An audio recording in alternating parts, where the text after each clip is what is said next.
We might. There's 4, 5, menu.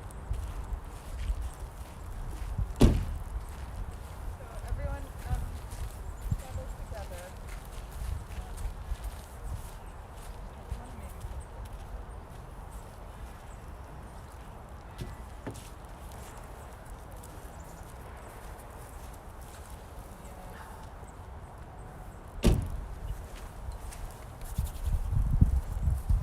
Tour. So these are the ribbons for Kriya that I mentioned, and I'm going to invite you place them.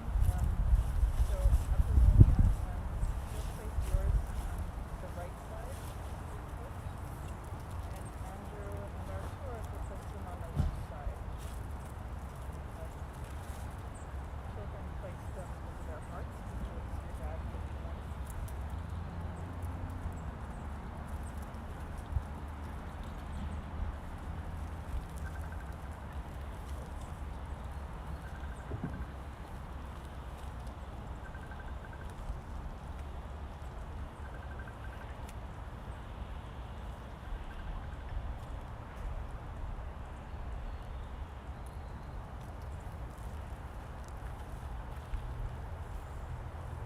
Yes.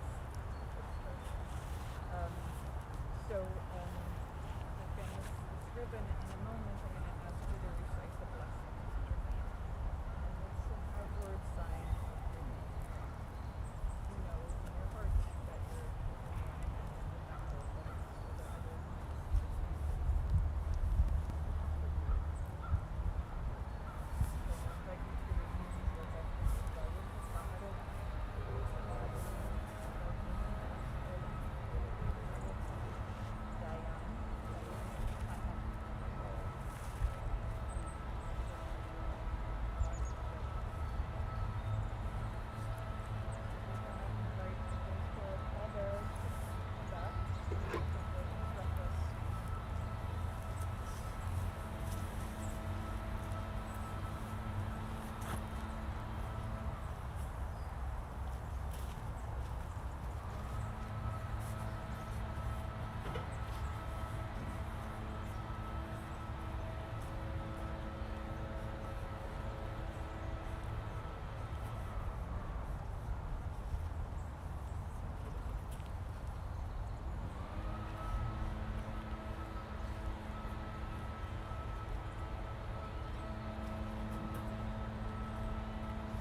set the eternal always before me. God is at my side. I shall not be moved. Therefore does my heart exult and my soul rejoice. My being is secure. For you will not abandon me to death, nor let your faithful ones see destruction. You show me the path of life. Your presence brings fulfillment of joy. Enduring happiness is your gift.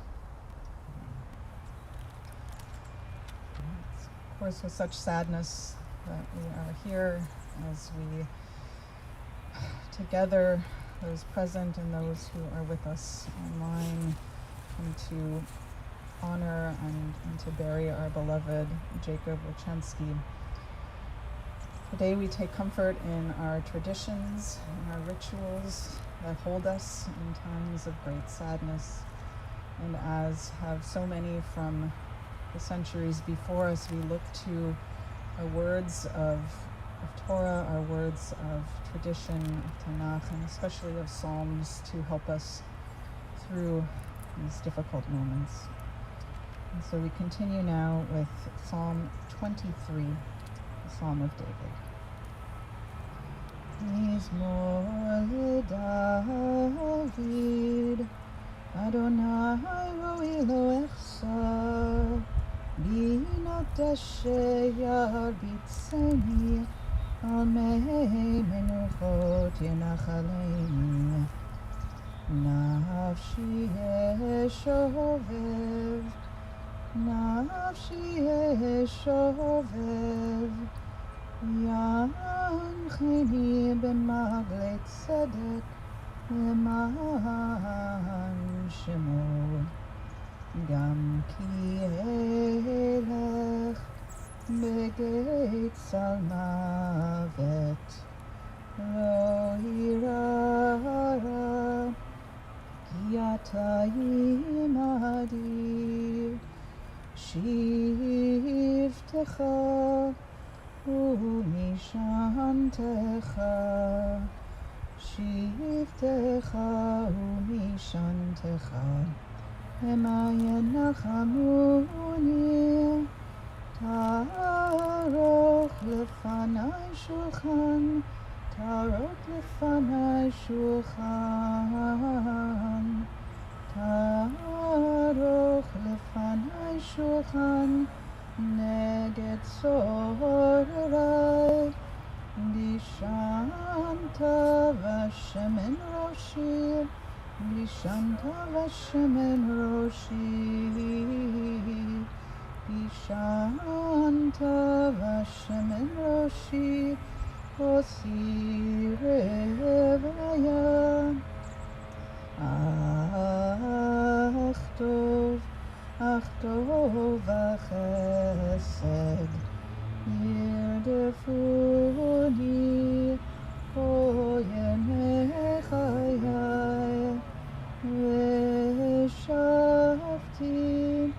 ושבתי בבית אדוני, ושבתי בבית אדוני לאורך ימים.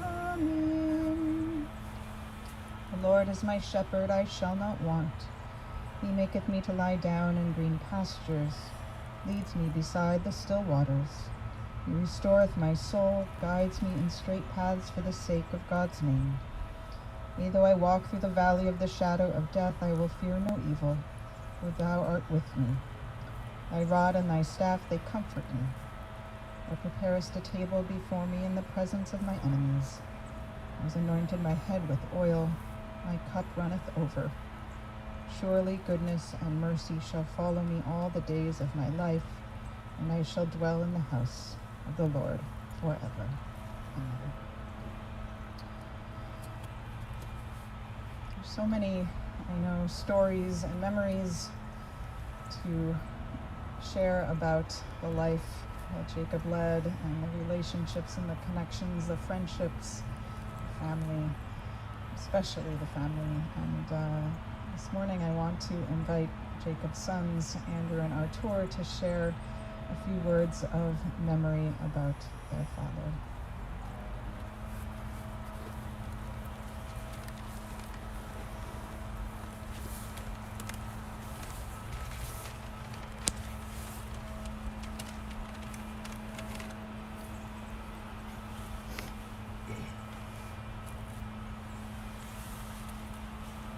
On behalf of my mother Anya, my brother Andrew, my Aunt Ruja, and my nieces Annie and Lila, I'd like to thank everyone for being with us to say goodbye to Jakub Wilczynski. The past few months have been remarkably difficult. I want to thank my mother, who has been a tireless advocate for my dad for years. She has done the heavy lifting, physical and emotional, at the most difficult times. Doing this during normal times is a huge challenge. In this era of COVID, it has been near impossible. I also want to thank my brother for what he has done to help my parents through these most traumatic times. I love him, cherish Annie and Lila dearly, and I'm grateful that they were here for every day for Jakub. There's a great deal one can say about Jakub, Kuba to his friends and relatives. He was a passionate man. He held his beliefs strongly and was never shy to share them, even when his voice was taken by throat cancer. His life was affected by some of the great forces of the 20th century.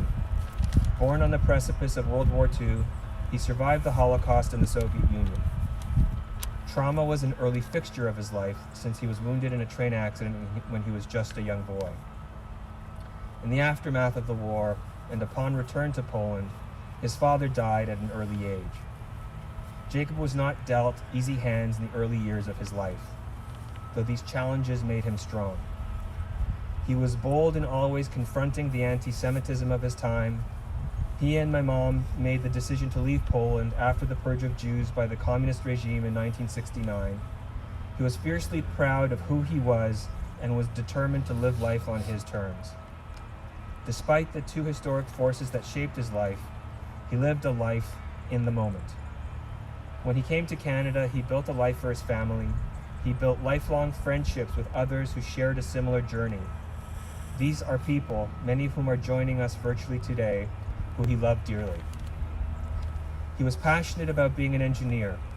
He loved his job and reveled in the work with colleagues over a career that he retired from when he was in his 70s. He was a dedicated husband and father who was immensely proud of his family. His support for Andrew and me is something we will always cherish. I remember when I came out to my dad, I was petrified of telling him I was gay. When I finally mustered the courage, his reaction was nonchalant. "Did you think I was blind?" he said. I never felt his love for me ever wavered. His support for Randy and me over the past 33 years was remarkable for a man of his generation and background. He was incredibly proud of Andrew and the life he and Cherish have built here in Vancouver. His pride and joy are his two granddaughters, Annie and Lila. He loved you very much, and you always brought him much joy. I want to save my last few words for his love that lasted the longest, until his last breath, for my mother, for Anya. My dad's love for my mom was profound. Over the course of 6 decades, they built a life together. It was always easy, but it was based in love. Mom, thank you again for everything you have done for Dad over the many years together. Through good years and times when his health failed him, your love and support brought him comfort and peace to the end. Dad, you lived passionately. There was never an argument you didn't want to have. There was rarely an argument you lost. You taught me well. You taught me to be passionate and to take risks. You taught me the importance of being true to myself and my identity, particularly being a Jew in an often hostile world. You taught me to have convictions and values. These are lessons that have guided me my whole life. Dad, thank you for everything you have done for us. We love you.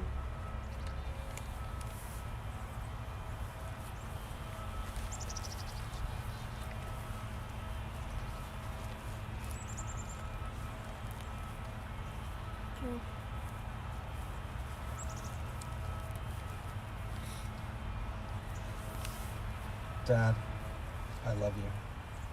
From my boyhood, admiring, smiling, proud and loud about how amazing, strong, and infallible you were, to teen, defiant, argumentative, rebellious, and often foolishly ashamed of who you were. I didn't see you whole, your whole being, your hard experience, and the way you shaped yourself to face the world you grew up in, and the world you knew could exist in the shadow of the Holocaust. You in large part shaped the way I saw the world, then my own experiences expanded. In the context of Montreal and my growing Western sensibility, and expectations which ran headlong into your Eastern European anvil of a personality. I still wanted to carry the pride of the young boy I was, but had a hard time reconciling it with what I was living.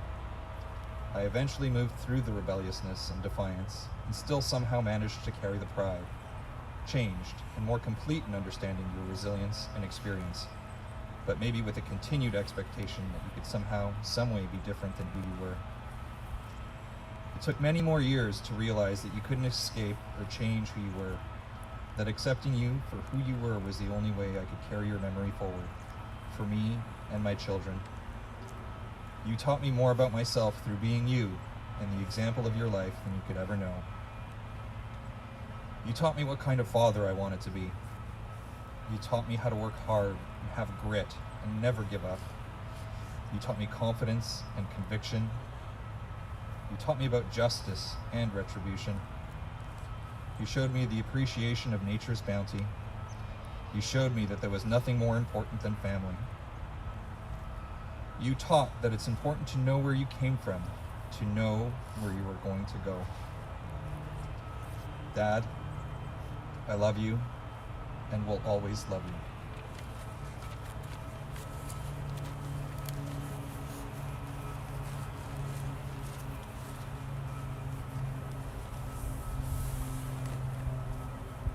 Thank you both, Artur and Andrew. Beautiful words. I learned a bit about Jakub from his family. A story came to mind. It's a famous story from the Talmud about a rabbi named Zusia.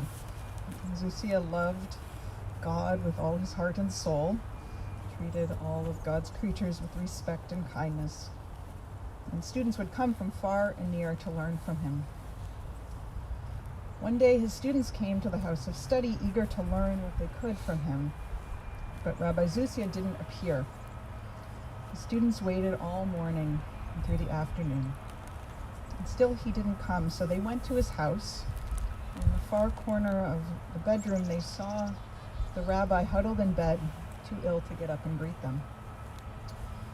The students cried, "Rabbi Zusia, what happened? How can we help you?" And he said, "There's nothing you can do. I'm at the end of my life, but I'm frightened." I asked him, "What are you frightened about? Didn't you teach us all about life?" And he said, "Yes, I taught you, but I'm still frightened." I said, "Why, Rabbi? You led such a good life. What are you afraid of? You believed in God with a faith like Abraham's. You have followed the commandments as carefully as Moses." And Zusia said, "That's not why I'm afraid. For if God should ask me why I did not act like Abraham, I can say that I was not Abraham. And if God asks me why I did not act like Moses, I can say that I was not Moses. But if God should ask me for the times when I did not act like Zusia, what shall I say then?" The students were silent and they understood their rabbi's final lesson. To do your best is to be yourself, to hear and follow the voice within. Jakub, I understand, was a man of incredibly strong conviction. For all that he was and experienced in his life, he lived truly and proudly as himself, his own man. I learned that when he and Apollonia were living in Poland in the years before they immigrated to Canada, amidst that prevalent anti-Semitism, he would introduce himself to others and say, "I am Jakub Wilczynski and I am a Jew." He was strong-willed and opinionated, which left him sometimes arguing for the sake of arguing, but always with a sense of who he was and what he believed. He was very concerned with justice, being right, and also doing what was right. Born as a Jew in Lodz, Poland in 1938, his life could have been very different. His origins were incredibly challenging, and despite it all, he clung to life with strong passion. He knew that one never knows what is going to happen the next day, and to enjoy living in the moment. There were his hobbies that he carried with him throughout his life, which gave him great pleasure, such as sailing, sculpting, drawing, and mushroom picking. He had a good sense of humor and was very generous of spirit. He was a dedicated mechanical engineer and established himself in his field in 3 different cities, first in Lodz and then Montreal, and finally here in Vancouver, where he and Anya moved to join with Andrew, Cherish, Annie, and Lila in 2004. He was very proud of his family and the achievements of all of you. He had high expectations, certainly, but wanted only to give you the world and the opportunities that he never had as a child. For example, when Jacob and Anya moved to Montreal, it was important for them that Artur and Andrew enroll in Jewish school so that they could learn about their Jewish identity and religion in ways that they never really had access to in their communist country and atheist households. Jacob loved all of you deeply, defending and providing for you with all of his might. Anya, his dear wife of so many decades, companion from your very early years. I learned that you knew one another for much of your lives. Your parents were friends before the war and you lived across the street from one another. Such beautiful love will stay with you. And for Artur and Andrew, he told you of his joy in your accomplishments often throughout the years. That pride should also be felt inside for the rest of your lives. I know that he was a loving grandfather to Annie and to Lila. He loved you deeply, and though he couldn't verbalize it, you could see it in his eyes, a gentle, tender look. He really softened when you were around him. Jacob clung to life with strong passion. His love and deep devotion to family was the deepest expression of that fierce love. May it comfort all of you as you remember him each day and carry that precious legacy that his life and love provide you. Zichrono livracha, may his memory always be a blessing, as we say. Amen.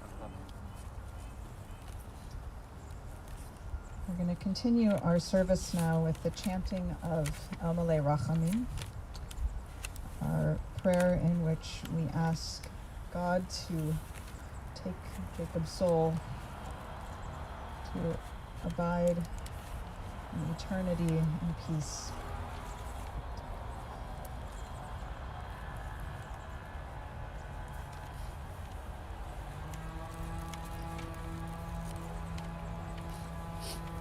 El Malei Rachamim shochet b'mronim Amseh menucha nechona tachat kanfei hashchina Im kedoshim utorim yezoar rakia Mazirim et nishmat Jakub ben Yosef Bela Bela Shehalach le'olamo Bal harachamim yastirehu beseter kanafav le'olamim Veyitzror bitzor achayim et nishmato Adonai hu nachalato Ve'yanuach b'shalom amishkavo V'nomar Amen. Compassionate God, eternal Spirit of the universe, grant perfect rest in your sheltering presence to Jakub Wilczynski, who has entered eternity. O God of mercy, let him find refuge in the shadow of your wings, and let his soul be bound up in the bond of everlasting life. God is his inheritance. May he rest in peace. Together we say, Amen. And the final acts of kindness and love that we do for someone is to bury them. It's an act that is, of course, very difficult, but it is an expression of our love. And so at this moment, we're going to begin to fill the grave, and I'm going to invite first Artur and Andrew and Anya to do the first shovels. It's our tradition that the first shovel, just the first one, is inverted, to recognize that we're not using this shovel in the same way we typically would use this instrument. And then everyone else who's gathered, I'll invite you as you're willing to help, so that we can cover the grave together. Can I do it first by hand? Sure.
back over here together.